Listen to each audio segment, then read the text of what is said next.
라고 하는 거예요. 이건 제 얘기가 아니죠. 엘빈 투플러가 이렇게 얘기했어요. 미래는 예측하는 것이 아니고 상상하는 것이다. 상상하면은 이루어지는 이 세상입니다. 우리가 뭐 엄청 빠른 속도로 지금 변화의 세상을 살아가고 있는데 세상에서 가장 아름다운 광경이죠. 작년 이맘때를 생각을 해보세요. 상상을 못하던 얘기죠. 작년 이맘때만 하더라도 말폭탄으로 매일 핵전쟁이 일어나는 줄 알았어요. 우리 대한국토 한반도에서. 그런데 세상에서 가장 아름다운 이런 광경이 불과 몇 달 전에 이루어졌고, 이 광경은 도대체 우리가 이해할 수 없는 놀라운 광경이죠. 여러분, 1년 전에 이 광경을 상상할 수 있었어요? 전혀 상상을 할 수 없는 광경이 이렇게 세상이 지금 빠르게 변화하고 있다라고 하는 거예요. 이게 바로 불과 얼마 전 얘기죠. 이렇게 빠르게 변하고 있는 세상에 우리 청년들은 뭘 어떻게 대응을 하고 이 빨리 흘러가는 변화에 어떻게 적응해야 되는가? 우리는 원래 이런 사회가 원래대로 하면은 낯선 사진이 아닌데 너무나 정말 우리 기대했던 사진이 아니겠어요? 우리 언제부터 이런 사이였죠? 상당히 빠른 시간 내에 이런데 이거보다 더 보고 싶었던, 늘 기대하고 싶었던 사진이죠. 이게 불과 얼마 전에 우리 대통령이 15만의 인민들 앞에서 당당하게 연설을 하고 그 조선민주주의인민공화국의 인민들은 박수를 쳤던 이런 사진들이죠. 늘 기대했고 우리가 보고 싶었던 모습이고, 가장 기대했던 사진이 두 정상이 백두산 천지에 올라서 이런 광경을 연출하는 것은 우리가 늘 기대했던 게 아닌가. 그리고 얼마 있으면은 김정은 위원장이 서울에 온답니다. 과연 서울에서는 어떨지 기대가 되죠. 우리가 하루도 이 변화가 없는 날이 없어요. 어제는 14 공동선언 11주년 행사를 어제 평양에서 했고, 하여튼 매일 남북에 관련된 이 변화된 모습을 우리가 볼 수 있는데 세상은 빠르게 변화하고 있습니다. 예측이 불가합니다. 이런 예측 불가 세상에 살고 있는데, 찰스 다윈 아시죠? 네. 종의 이론을 얘기했던 인류의 진화에 대한 결론은 강한 종자가 살아남는 게 아니라 어떤 종자가 살아남아요? 어떤 종자가? 변화에 적응하는 종자가 살아남습니다. 5천만 년 전에요, 여러분이 잘 알고 있는 가장 힘센 공룡들이 있죠. 그 힘센 공룡들 다 어디 갔죠? 없어졌어요. 왜 없어졌죠? 기후변화에 적응을 못해서 없어졌어요. 12년 전이에요. 칠레에서 얼음 속에서 화석이 발견이 됐어요. 펭귄이 발견이 됐어요. 지금 펭귄 얼마죠? 30cm. 발견된 펭귄 키는 1m. 그러니까 공룡시대에 같이 살았던 펭귄의 그 당시의 키가 1m였는데 힘센 공룡은 다 죽고 기후변화에 적응을 하느라고 1m짜리 펭귄이 30cm로 줄어들었어요. 그 펭귄은 오늘날까지 살아있다라고 하는 거예요. 지금 우리가 남북에 관련된 종전, 평화, 통일 이렇게 얘기하는데 아직까지도 낡은 가치를 갖고 통일을 바라보고 낡은 가치의 이념을 갖고 평화를 바라고 혹시 그러지는 않는지 우리 젊은이들이 한번 고민하고 생각을 해봐야 된다라고 하는 거예요. 한국 수출품 1위 중에서 드라마 산업이 최고입니다. 최고인 대장금 이러면은 제가 두바이 쪽을 갔는데 거기서도 대장금을 보고 있어요. 터번 쓰고 대장금 보고 있어요. 그 정도로 우리 드라마가 발전인데, 한국 드라마의 성공 비결이 뭔지 아세요? 한국 드라마가 왜 세계를 제패하느냐 이거죠.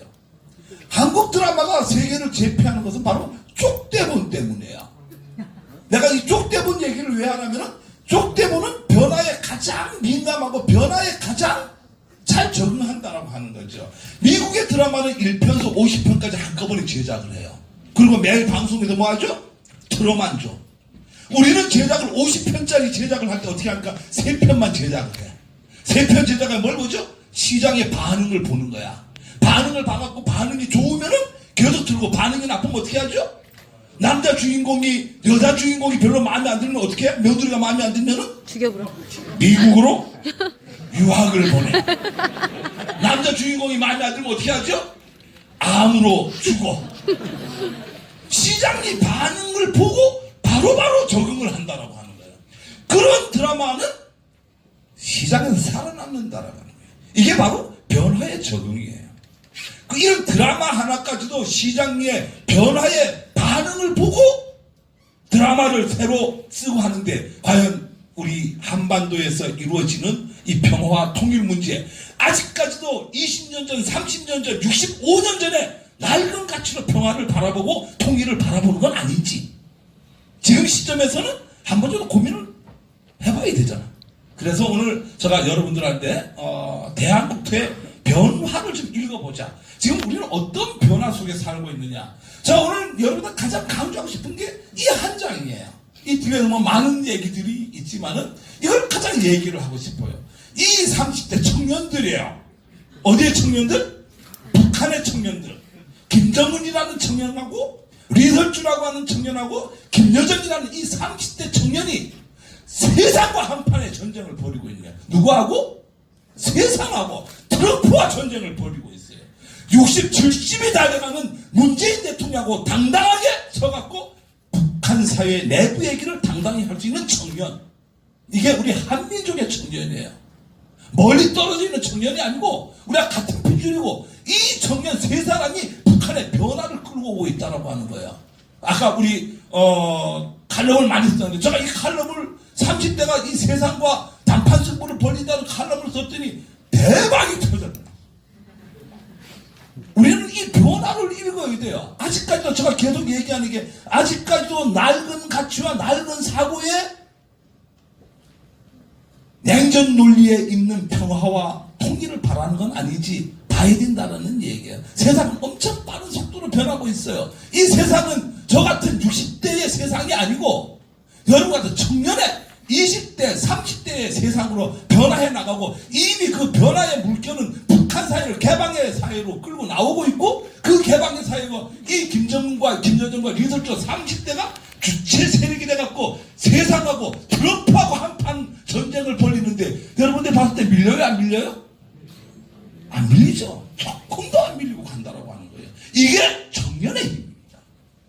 제가 여러분들한테 오늘 이 컨퍼런스에서 던지고 싶은 얘기는, 과연 이 북한의 30대는 이런 변화를 끌고 가고 있는데, 대한민국의 20대, 30대 청년들은 어떤 이치에서 어떤 변화를 갖고 대한민국의 평화를 위해서 뭘 하고 있는지, 어떤 사고를 갖고, 어떤 생각을 갖고, 어떤 방향으로 진행하고 있는지, 적어도 우리가 한 번 정도는 고민을 하고 가야 될 거 아닌가, 이런 얘기를 해요.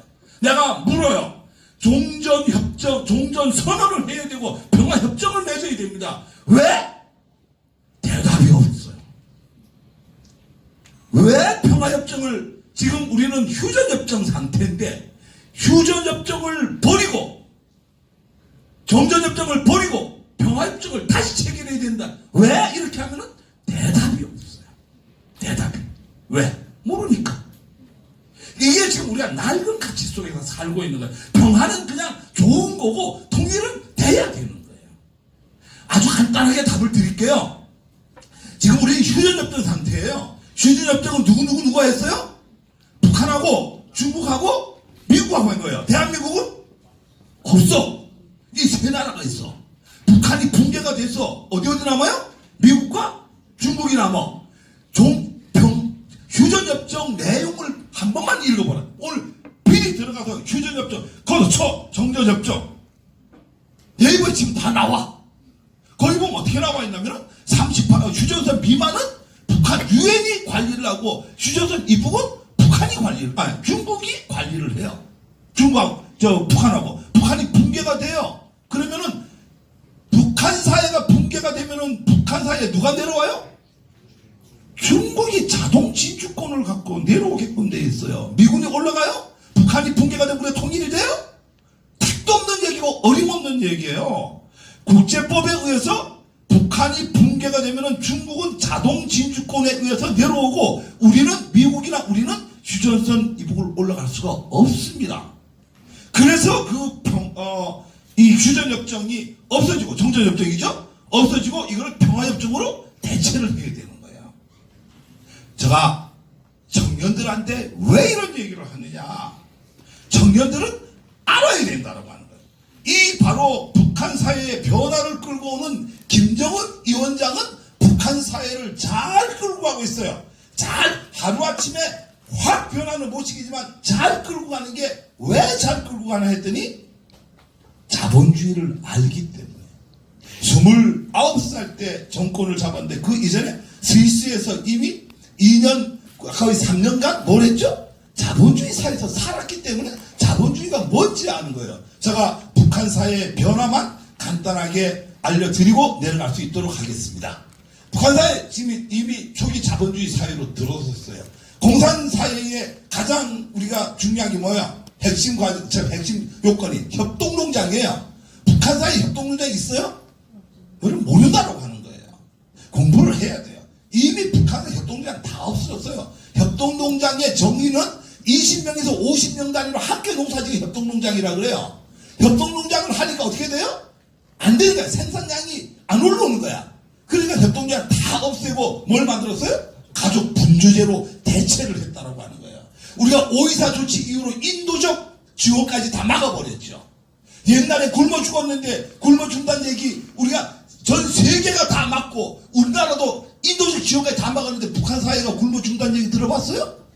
못 들어봤잖아, 그죠? 바로 이런 가족 분조제로 대체 변화를 해나가면서 이런 상황이 만들어지고 있다라고 하는 거예요. 즉 노동의 자율권이 보장되고 잉여 생산물의 잉여 처분권을 갖고 있다라고 하는 거예요. 아직까지 북한을 배급받아서 먹고 사는 사회로 오판해서는 안 된다라고 하는 거예요. 북한은 지금 초기 자본주의 사회로요. 부동산의 소유 개념이 정착화가 되고 임대권이 보장이 되고 있는 이런 사회예요. 뭐 이 얘기하면 너무 긴 얘기니까 제가 제목만 읽고 갈게요. 포전 담당제라고 있어요. 당심이 좋은 사람한테 1정보의 땅을 줍니다. 1정보는 몇 평? 3,000평. 주게 되면 10명에서 15명을 고용을 할 수 있어요. 그래서 농사를 짓고 30%의 세금만 내면 나머지는 뭘 한다? 다 갖고 잉여생산물을 분배하고 나머지는 시장에 팔 수가 있어요. 중요한 자본주의 나오죠. 거기서 뭐가 나와요? 10명에서 15명의 고용이라는 제도가 나오고 있죠. 잉여생산물을 판매를 한다고 하는 것은 분배라고 하는 제도가 나오죠. 세금이라는 제도가 나오죠. 다 나와요. 자본주의가 이미 정착되어 있는 이 사회가 북한 사회예요. 이런 사회를 이런 개념에서 바라보고 그 청년들을 어떻게 만날까 우리가 고민을 해야 되는 시점이 지금이 아닌가 이렇게 생각을 하고요. 장마당은 이미 시장 기능을 완벽하게 하고 있어요. 438개의 정부 인가 장마당이 있는데요. 여기는 매국 구조보다 시장 경제에 의존을 하고 있어요. 내가 몸이 아프면은 병원에서 진료는 해주지만은 거기에 의한 약과 주사는 어디가? 장마당 가서 사와야 돼요. 무슨 돈으로? 내가 생산한 잉여 생산물을 시작해 판자금으로. 자본주의 순환 구조의 고리가 그대로 북한 사회에 이미 나타나고 있다. 이렇게 얘기를 할게요. 이게 지금 장마당이 있는 데고요. 하여튼 여기에 보면은 신흥 자본가가 등장을 하고 있습니다. 장마당이 이게 한 5년 전 장마당이에요. 이게 최근의 장마당입니다. 거의 백화점 수준으로 장마당이 변화해 나가고 있다고 하는 거예요. 이런 변화를 끌고 가는 사람이 누구냐? 북한의 청년이라고 하는 사항을 여러분들은 눈여겨봐야 되냐. 이 청년이 북한 사회를 저렇게 변화시켜갖고 세계 시장에 당당해 나갔는데 대한민국의 청년들은 지금 어디서 어떤 이슈에서 어떤 생각을 갖고 뭘 준비하고 있는가 우리가 고민을 해봐야 되겠죠. 이게 여러분들이 오늘 이 자리에 모인 일이 아닌가. 대한민국 청년들 무엇을 준비해야 되느냐. 냉전주의 사회에서 벗어나서 평화의 세상을 구축하고 하는데 결국은 자강과 균세 전략에 의해서 우리가 나가야 되지 않겠는가. 여러분 청년 3명에서 북한 사회를 변화시키고 있는 이 엄연한 현실 속에서 우리 남한의 청년들 무엇을 어떻게 해야 될 것인가. 아직까지도 낡은 가치의 냉전 논리에 의한 변화와 냉전 논리에 의한 통일을 갖고 아직까지 고민하고 있지는 않는가. 이런 모든 것들을 여러분들이 깊이 고민하고 내가 짧은 시간에 더 많은 것들을 알려주지는 못하지만은 자 오늘 메시지를 던지는 것으로 오늘 컨퍼런스의 마지막 얘기로 할 수 있도록 하겠습니다. 여러분들 평화 통일을 위해서 마지막까지 최선을 다하고 대한민국이 통일되는 그날까지 힘을 합쳐서 청년의 힘을 보여줍시다. 이상입니다. 감사합니다. 네, 끝났어요.